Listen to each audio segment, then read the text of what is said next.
അങ്ങനെ ഓണം വെക്കേഷന് ശേഷം സായിയുടെ സ്കൂൾ തുറക്കാൻ പോവാണ് കേട്ടോ. അപ്പോൾ അതിൻ്റെ ആ ഒരു ആലോചനയിലാണ് പുള്ളിക്കാരൻ. സാധാരണ സ്കൂളിൽ പോകുമ്പോൾ ആകെ അലമ്പുണ്ടാക്കിയിട്ടാണ് പോകാറുള്ളത്. പക്ഷേ ഇന്ന് വലിയ കുഴപ്പമൊന്നുമില്ല കേട്ടോ.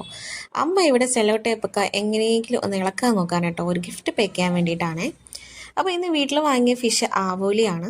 അപ്പോൾ അമ്മ ആവോലി ഫിഷ് കറി വെച്ച് തരത്തുള്ളൂ എന്നുള്ള വാശിയിലാണ്. എനിക്കാണെന്നെങ്കിൽ അത് ഫ്രൈ ചെയ്യണമെന്നുള്ളതാണ്. അപ്പോൾ അവസാനം അമ്മയുടെ പക്ഷം തന്നെ ജയിച്ചു. അങ്ങനെ ആവോലി ഫിഷ് കറി ഇവിടെ റെഡി ആയിട്ടുണ്ട് കേട്ടോ.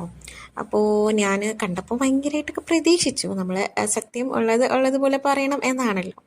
എന്തായാലും ഞാൻ എക്സ്പെക്ട് ചെയ്ത അത്രയും ടേസ്റ്റ് എനിക്ക് തോന്നിയില്ല കേട്ടോ. എന്താണെന്ന് അറിയാൻ വയ്യ. ഇനി ഫിഷിൻ്റെ കുഴപ്പമോ ആണെന്ന് തോന്നുന്നു.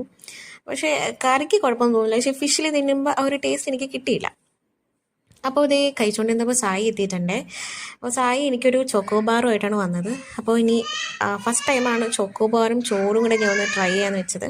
എന്തായാലും ഞാൻ അങ്ങനെ ഒന്ന് കഴിച്ചിട്ട് വരാം കേട്ടോ.